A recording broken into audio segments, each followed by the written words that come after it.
Good morning and welcome to the True Word Faith for Life with Dr. Shawn podcast. I'm so glad to have you here today. Good morning, no matter where you're joining us around the world. And also I'd like to say good morning and welcome to our audience in the Face for Radio option. The Face for Radio option is our podcast, which is audio only. It's posted just about everywhere. I think anywhere you have podcasts, we're there. So look for us there, the True Word Faith for Life with Dr. Shawn podcast. I'll be super eager. Coming in hot here.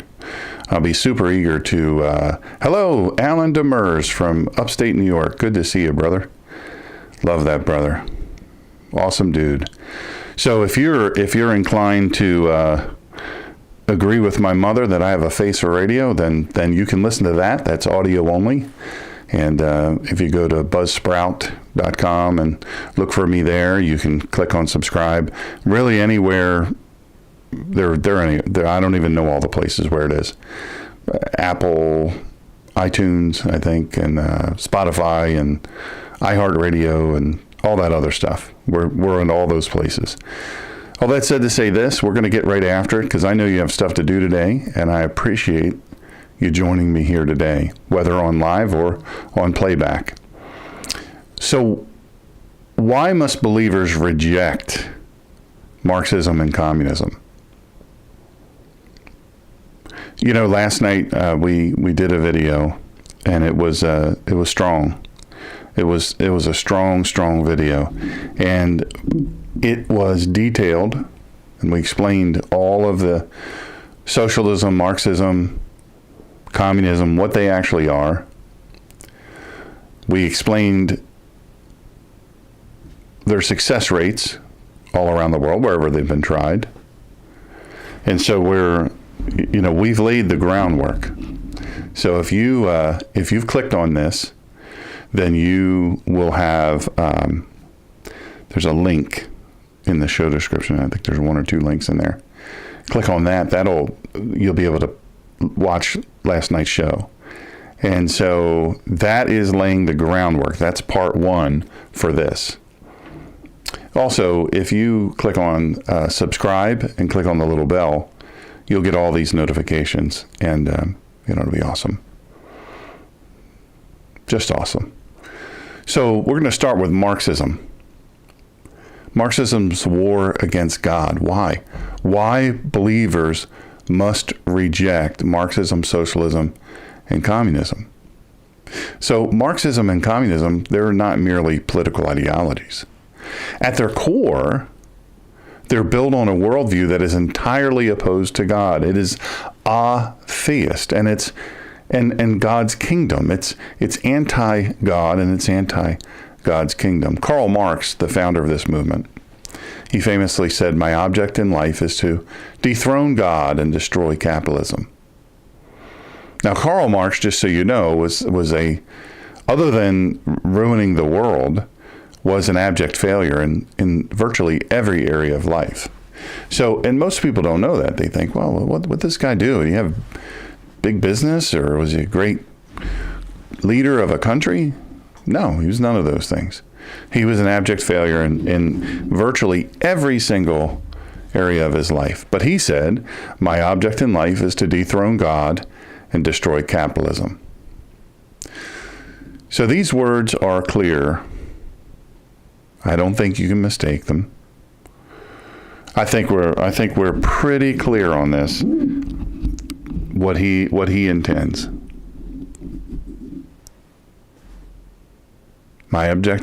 His whole goal in his whole life was to dethrone God and destroy capitalism. Now I'm here to tell you that he was unsuccessful in both of those things, because my God will not be dethroned. He is on the throne. He's always been on the throne. He will always be on the throne. He was, is, and always will be. But make no mistake, the founder, this movement, this Marxist movement, it began with his hatred toward God and his hatred toward capitalism. Now, when we say capitalism, we're going to define that here in a little bit. Marxism seeks to replace God with the state. We see that a lot. We see that a whole lot. All around us. We see it all around us. And we say, okay, but the state is good, right? The state is, I don't know, like they give me everything, right? Well, they don't. They don't give you everything. What the state gives you, the state can take away. Always remember that. What the state gives you, they can also take away. They elevate government and human systems as the ultimate authority. They say, hey, you know what? We are the ultimate authority. You can't tell us what to do. You can't tell us what we can't do. We do what we want to do. They idolize the state and human systems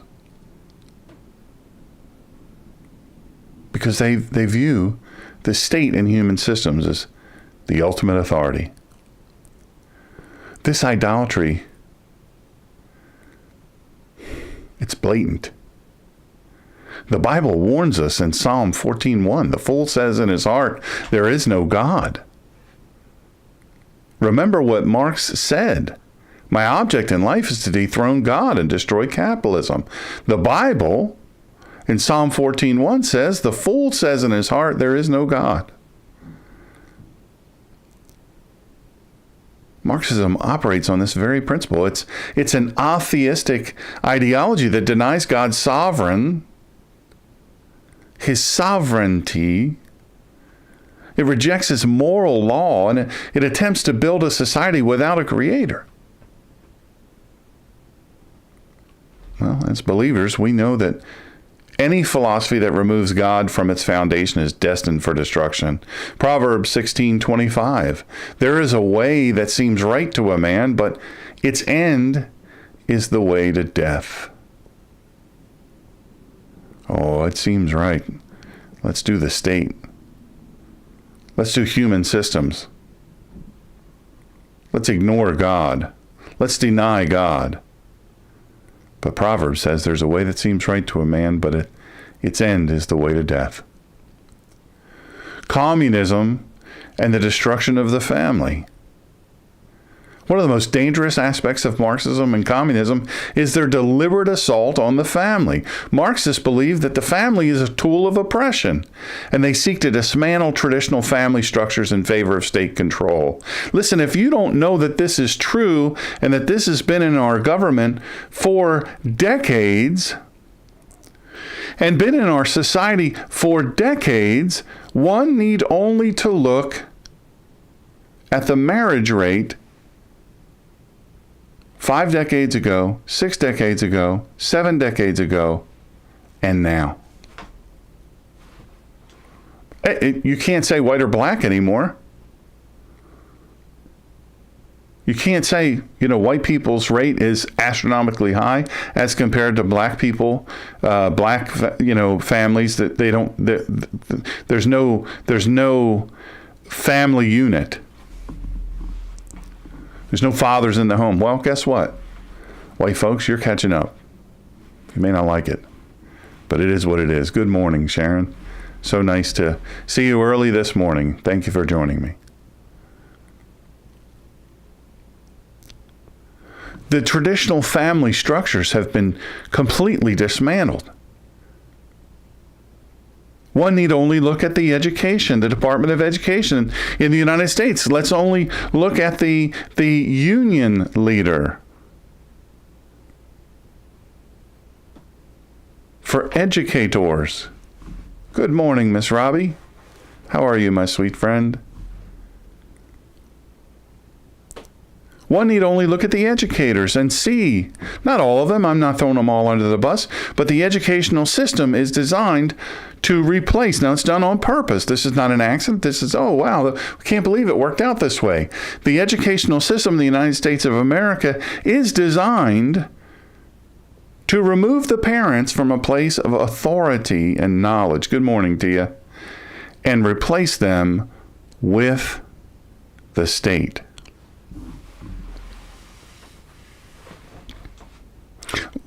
We see this in all areas of government, but we certainly see it in education. We see it in the families.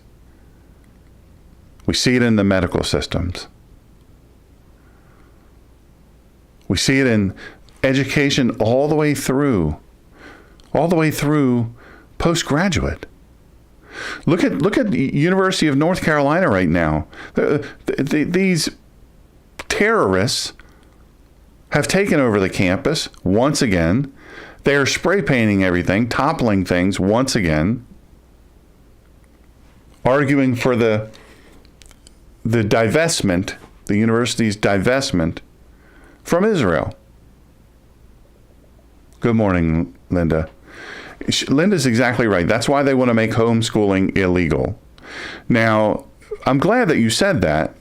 And for folks that are listening on the Face for Radio audio only, on playback, what I'm referring to is folks pop into the chat and comment. You can do that if you click on subscribe and click on the little bell.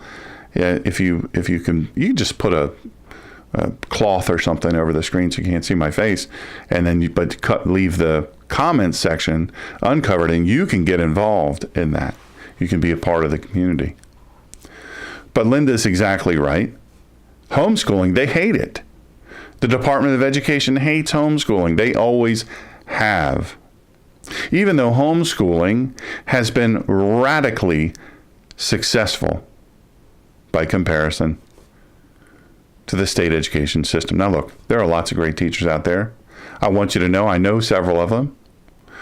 One of them I know and admire just retired after, I don't know, decades of teaching. So I need you to understand that I don't think all teachers are this godless state. There are many, many teachers that go into teaching with the most pure of heart. They just want to educate children. They love kids. They love education. They love knowledge. And they want to be part of that. But the systems that control it, they don't want to see charter schools. They don't want to see higher outcomes. You watch when the fact that 94% of homeschool kids get into the colleges of their choice. You watch. When you see that, you'll see the comparison is never made. They'll never put that comparison. They'll never put class rank and then homeschool. Did you know Tim Tebow was a homeschool kid? Christian homeschooled by his mom. Yeah. Brilliant guy, superstar athlete, and an amazing human being. But this replicates itself over and over and over all throughout the country. Homeschools and good charter schools, they're absolutely amazing. Utterly amazing. We will absolutely keep Mason in our prayers for sure at UNC Chapel Hill. Can you imagine? Imagine if you're a Jew going to one of these elite colleges and universities, and they're allowing these people who are saying death to Israel, death to Jews, from the river to the sea. They're allowing that. That's state education allowing that. You say, well, you said it was a private institution. Listen, private institutions drive off of state money through financial aid. That's why the tuition rates are so high. Every time more financial aid comes out, tuition goes up. I wrote about that in my first book.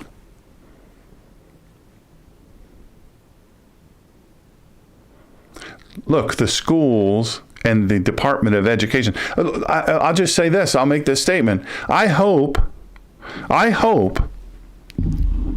really, really hope that if President Trump wins, that he makes Vivek Ramaswamy the head of the Department of Education. And I hope that he dismantles it. You say, oh, that's so, oh.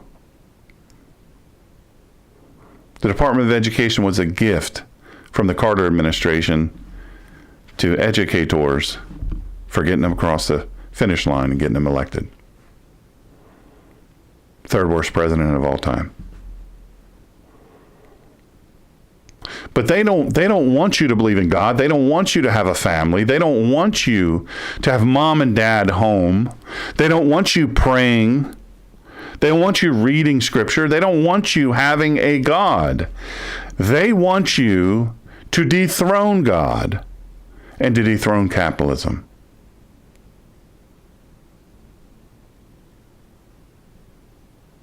I said last night, and that if you've clicked on this, you'll be able to see the link. If you click on click on this show description, you'll be able to see the link. That'll be last night's show, part 1. This is part 2. I talked a lot about this last night. Look, we see state control, the traditional family set aside. We see state control. Let me address this. Hillary Clinton said it takes a village. That your kids don't belong to you, they belong to all of us. The school systems believe that your kid does not belong to you, but it belongs to them, belongs to the government. That's reality. That is reality. And we see this in countries that have embraced these ideologies.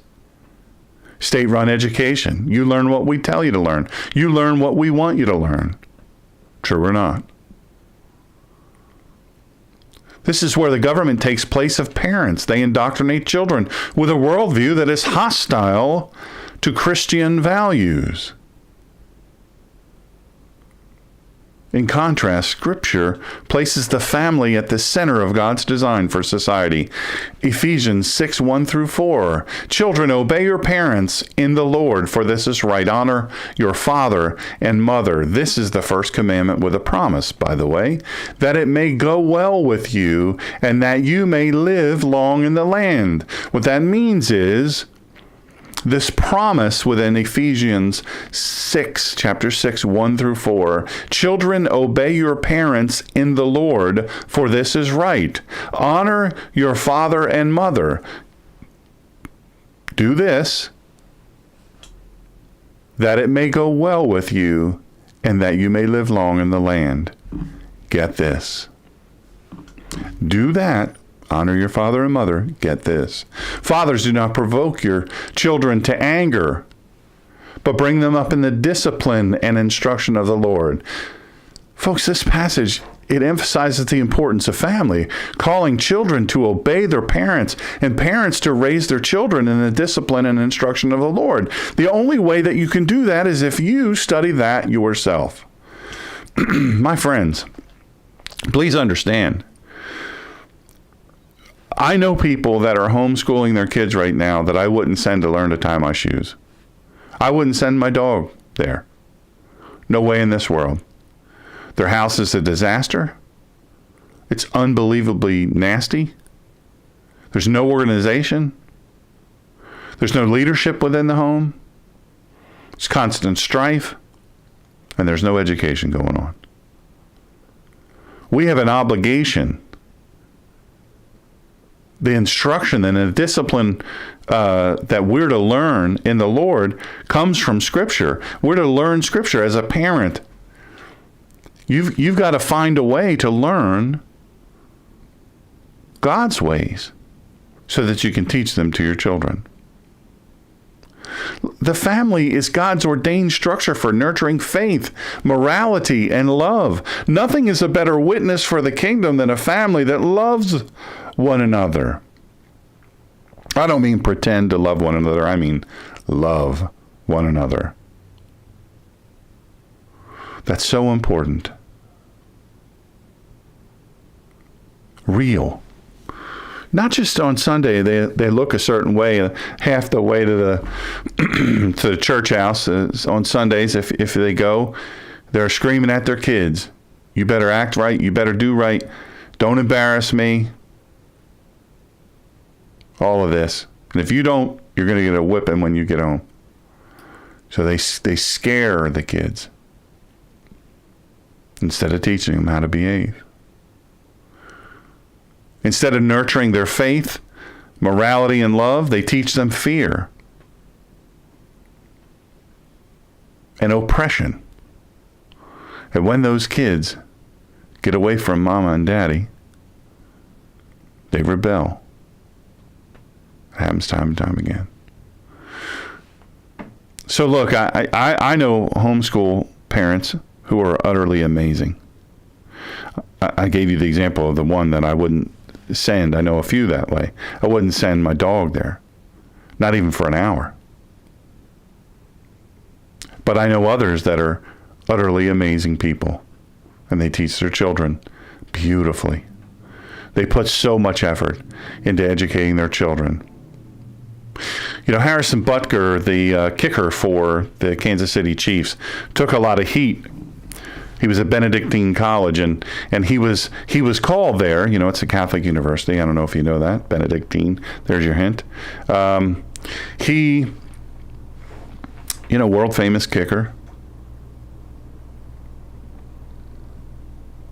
And devout believer. And he was invited there to give the graduation, the keynote speech at graduation. He was the commencement speaker. And so he went through the long list of, you know, you've worked hard in this school, and now you're going to go into nursing, and you're going to, you know, and some of you are going to go into education, and some of you are going to go into science, and some of you, but I will say this, some of you are sitting there and you cannot wait to do the greatest thing anyone can do, is create a family, find a spouse that God has for you, marry them, honor each other in God, have children if that's God's plan in your life, raise them to know God, to seek God, to follow God, to raise them to be moral people and to raise them to be loving people. That's the greatest thing anyone could do. He took massive heat for that. Why? Because that's their family replacing the state. That's enthroning God instead of trying to dethrone him, as Marx says. When the state seeks to destroy the family, it's rebelling against God's order. Communism's denial of human dignity is undeniable. I know. It's you're not supposed to use the same word so close to the original use of the word in a sentence, but communism's denial of human dignity is undeniable. It's undeniable. Communism treats people not as unique individuals made in the image and likeness of God, but as mere cogs in a collective machine. It enforces a vision of equality that demands the destruction of personal freedom, property rights, and individual responsibility. Listen, you can go back when Kamala Harris or Kamala, I don't know how to pronounce the woman's name. Well, 1 minute it's this, 1 minute it's that, and then I'm a racist if I say it the wrong way. I don't know how to pronounce your name, lady. Your own parents say it differently. I don't know. Good lands.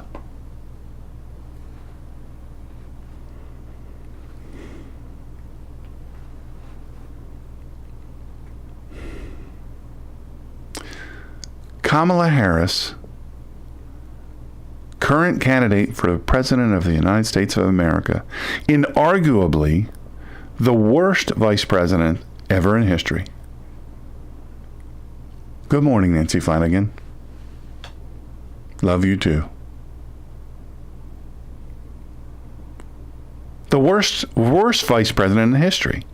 The lowest approval rating in history. The lowest, 92% of her staff left. She can't even run a staff without them fleeing. And now, let's make you the president of the country. Let's make you leader of the free world. You can't do the one job we gave you, but let's make you leader. Let's make you CEO of all the earth. Why not? Fail upward. But folks, it's on video and audio of Kamala Harris saying that she's in favor. She's in favor of permitting the government, the state, to come into your home unannounced, without a warrant, and inspect your home to make sure your guns are stored according to how they want them to be stored. And this woman was Attorney General. She's supposed to know the Constitution a little bit. She's supposed to know the law a little bit, but that's not what they want. They don't want you to have personal freedom. They don't want you to have property rights. They don't want you to have individual responsibility. You are the collective. And this is a denial of the biblical truth that each human being has inherent worth and dignity, created in the image and likeness of God. Genesis 1:27. So God created man in his own image. In the image of God, he created him. Male and female, he created them. Well, Kamala Harris doesn't want that. She doesn't believe that. Kamala Harris says, look, I can still have my faith and believe that a woman has a right to an abortion all the way up until the child is born and after. I have one question. Why don't the reporters say, what faith is this? What faith is this that you're talking about? What faith is it that you mean? Because you know what? I don't understand this thing you call faith, and yet it goes against all the faiths that we know of. She says she's a Christian. And yes, she denies. So God created man in his own image. In the image of God, he created him. Male and female, he created them. You have a justice, Supreme Court justice in Ketanji Brown, who was hired. The job search was narrowed down. The filter was, she must be female, she must be black. And then, when she's being interviewed in her confirmation hearing, she's asked to define what is a woman. I don't know if you know, she's a woman. And she said, well, I'm not a scientist. I'm not a doctor. Wait a second. Last time I checked, you don't have to be a scientist or a doctor to know whether or not you're a woman and to know what a woman is. But no, that's the third rail of this crazy world we're living in. I talked about it last night. I talked about it in is this the American Titanic? That link is in there. I think I did that as a live or a video. I'm not sure which. If you click on subscribe, you have access to all that stuff for free. Marxism, and that's what these people are about. This is not hyperbole. I was screaming this back in 2012 in my book that I wrote in 2012, and I discussed this in the book that's at the publisher now. Marxism promises a utopia where everyone is equal, but in reality, it only brings tyranny. Communist regimes have left behind a trail of suffering and bloodshed from the Soviet Union to China, North Korea, and Cuba. Millions, hundreds of millions. I have the number here. Let me just see. Let me see if I find this number.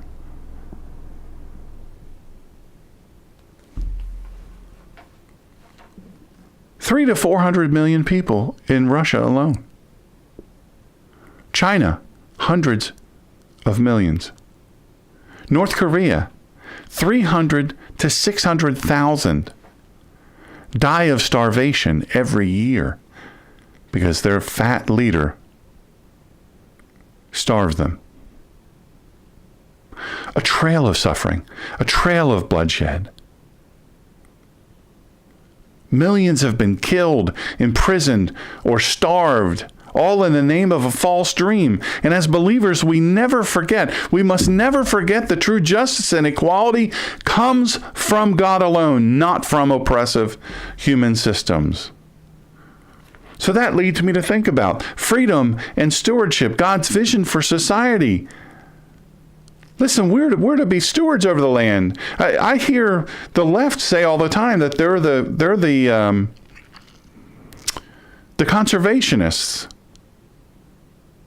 The conservationists, no, you're not. The environmentalists, no, you're not. I'm a hunter.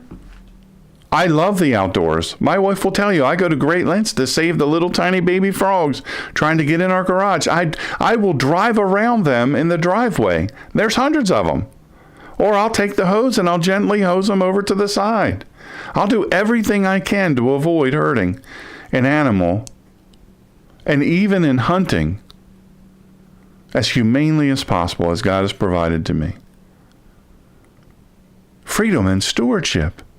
This is God's vision for society. God's given us the gift of freedom. The problem is these people at UNC and all around the country, you name the university, they don't know the first thing about freedom because they've never been imprisoned. The freedom to work, the freedom of worship, freedom to pursue the calling God places on your life.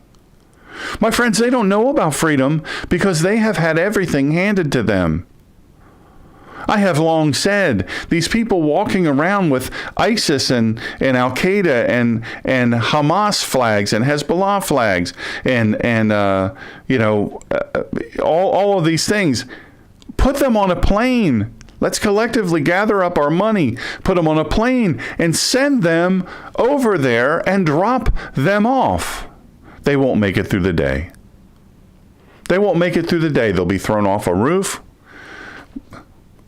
Gays for Palestine. Gays for Hamas. I see those signs and I just shake my head.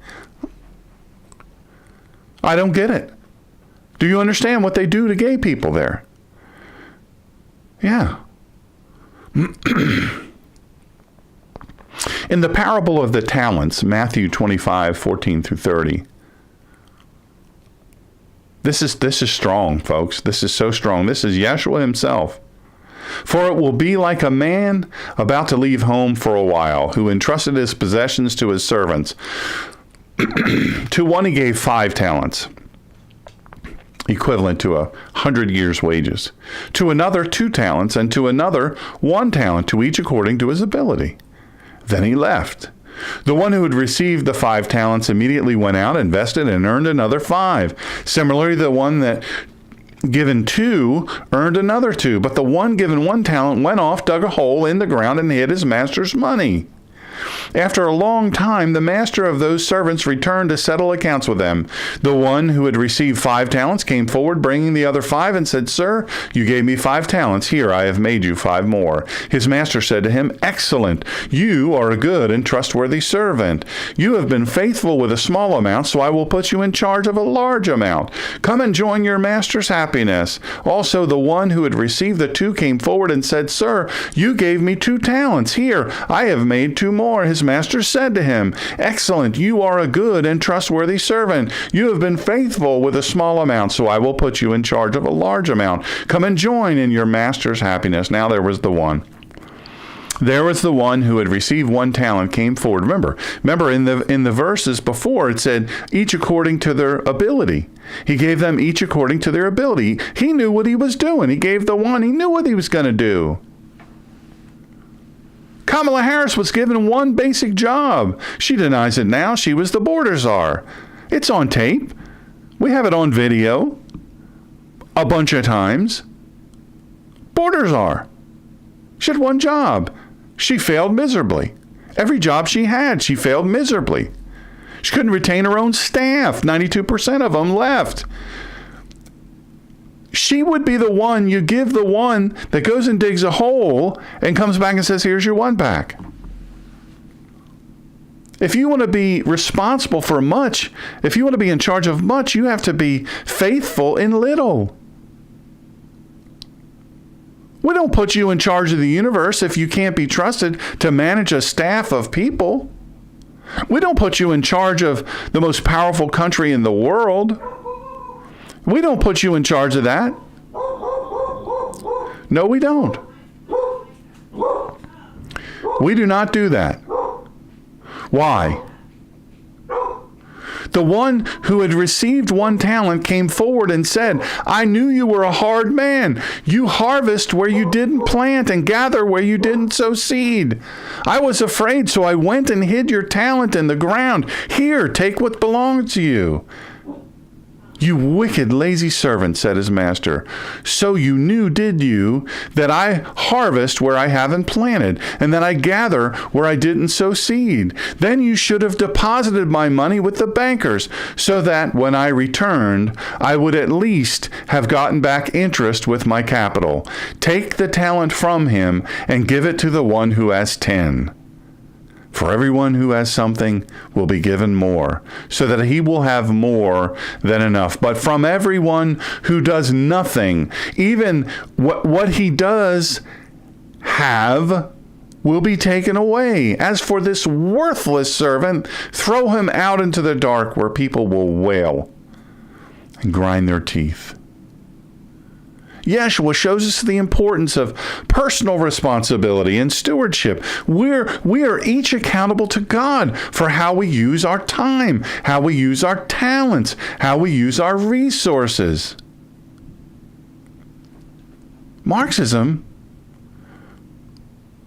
by wild contrast, removes personal responsibility and it places with state control, stifling creativity, ambition, and generosity. So what ends up happening?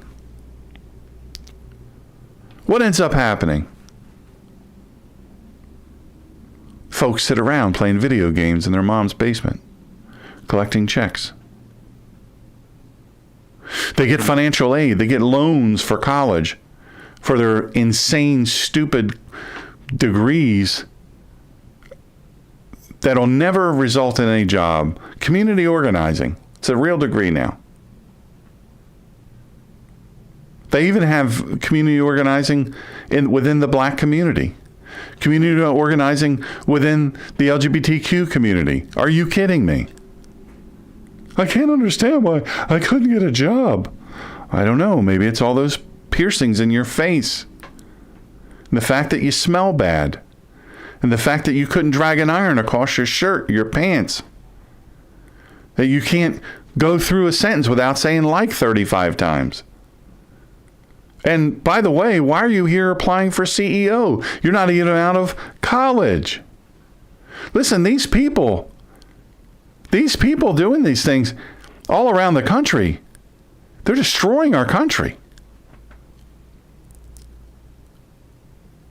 And they think they're the greatest gift ever. They're the smart ones.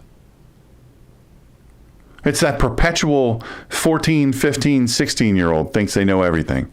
Suddenly they know everything. They don't ever get to their 20s and start paying taxes and having to pay rent or mortgage and be responsible for someone else other than themselves. They're not even responsible for themselves. Mom and dad take care of everything.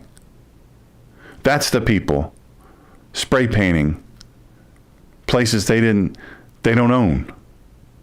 Why are they not arrested immediately? Why not? Personal responsibility. But in Marxism, it's all about state control, stifling creativity, ambition, and generosity. God's vision for society is not one where the government controls every aspect of our lives. He desires for us to be free so that we may love and serve him willingly. Where the Spirit of the Lord is, there is freedom. 2 Corinthians 3:17, where the Spirit of the Lord is, there is freedom. But Marxism and communism, by contrast, they are enslaved people. They're enslaved people under the heavy hand of a government that hates them. A government that strips them of their God given rights. What are inalienable rights? They are rights given from God. Here's your call to action. As believers in America, we face a crucial decision. This is a crucial decision. We are not in a benign space any longer. We are at the precipice of our country failing and falling. Don't think so? Look around. We face the most crucial decision we've ever faced. There are forces at work in our nation that seek to promote Marxist and communist ideals disguised under the banners of social justice and equality. How about just the word justice and equality when you need a modifier before the word? You are a farce. Justice is justice. If you say fairness for all, then just justice, not social justice, not gender justice, not gender equality, but equality for everyone, justice for everyone. Look, I'm a fan. I was a law enforcement officer. While the pursuit of justice is a noble cause, we have to be discerning, and we have to recognize when it's been hijacked by ideologies that oppose God. Look, this November, when you go to the polls, if you're in the United States, when you go to the polls in November, or if you do early voting, because now apparently it's not election day, it's election months. You've got to vote your values. But in order to vote your values, you've got to know what your values are. You've got to know what your values. Look, Trump is not running for pastor, folks. He's not running for pastor of my church. It's a dirty, hard business. And the people that oppose us are not weak, and they're not stupid. And they are very well equipped. And yet, when we take a good, hard look around our college campuses, when we take a good, hard look around our country, can we conclude that we can go up against that and prevail? Look, you can't vote your values if you don't know what those are. You cannot support candidates or policies that embrace Marxist principles that seek to expand government control over our lives at the expense of our inalienable rights and freedoms. What are inalienable rights? I'll define it for you. Inalienable rights means something that cannot be taken away, transferred, or surrendered. It refers to rights or privileges that are inherent to an individual and considered absolute, granted by God. For example, in the United States Declaration of Independence, inalienable rights include life, liberty, and the pursuit of happiness, emphasizing that these God-given rights are fundamental and cannot be rightfully removed. We have to choose leaders who aren't running for pastor, bishop, or pope, but are imperfect like us, like me, but capable of upholding biblical principles, leaders who respect life, liberty, and the family. We've got to stand firm in the truth, brothers and sisters. As I close, we are living in a time of a great spiritual battle. Marxism and communism, they're not just political systems. They're not trendy bumper stickers. They're real, and they're destructive. Look, I don't care. The other countries, you have it. I'm not going to send our blood and treasure over to your country to try to convince you that somehow or another a democratic republic is better. I know it's better, but I don't care if you have that or not. That's not my business. I don't want to be running people around in all kinds of wars, getting involved in their business. I don't want to do it. It's stupid. Stupid war after stupid war. Afghanistan was an abject failure. Iraq was an abject failure. I have dear friends who died in that war fighting.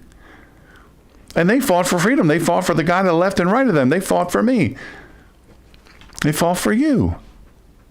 But they were sent by a government that just didn't understand. Or maybe they did. I talked last night about the military-industrial complex. That $85 billion worth of stuff that Biden left behind that now are being sold on the world market. The night vision goggles, that was our one area of superiority is we could see at night. We could operate at night. Now they have tens of thousands of them. My friends, this is a time of great spiritual battle. You've got to understand, these are dark, godless ideologies that seek to undermine the foundations of faith, family, and freedom. But we're not without hope. I'm here to tell you, John 8:32, Yeshua tells us, you will know the truth, and the truth will set you free. This is the truth, and you are to be free. The truth is that God is sovereign and his kingdom will prevail. Look, let me just tell you, I've been asked about this a million times. Do you think it's possible for the United States to fall? Yes, I do. I absolutely do. Don't fall for the whole, well, there's so many hunters. There's so many licensed hunters out there. There's 200 million licensed hunters out there, and one behind every blade of grass. Don't fall for that. Of that 200 million hunters, only about 12% have ammunition for their firearm. Only about 5% have ever harvested an animal to feed their family, to feed others. That's abysmal. This is not the great fighting force. And oh, by the way, of that group, such a woefully low number, just egregiously low number, are not even registered to vote. We cannot depend on them to jump into action and protect this country if they won't even go to the trouble of registering to vote and going to the polls. But what do? We have to stand firm in the truth. We have to reject the lies of Marxism and communism. We have to vote for leaders who will defend the values of freedom, faith, and family. We've got to go forward boldly. We've got to trust in God's wisdom and power. We've got to let our voices be heard. We've got to make our voices be heard in the voting booth as we stand against the forces of destruction. My friends, we are at the precipice. We are at the precipice. And it is up to each one of us. Yes, pray. Yes. Get in your church. Be strong. Be strong in your family. Don't waste a whole bunch of time trying to convince people that won't be convinced. But the ones on the margin, the ones on the fence, educate yourself so that you might educate them.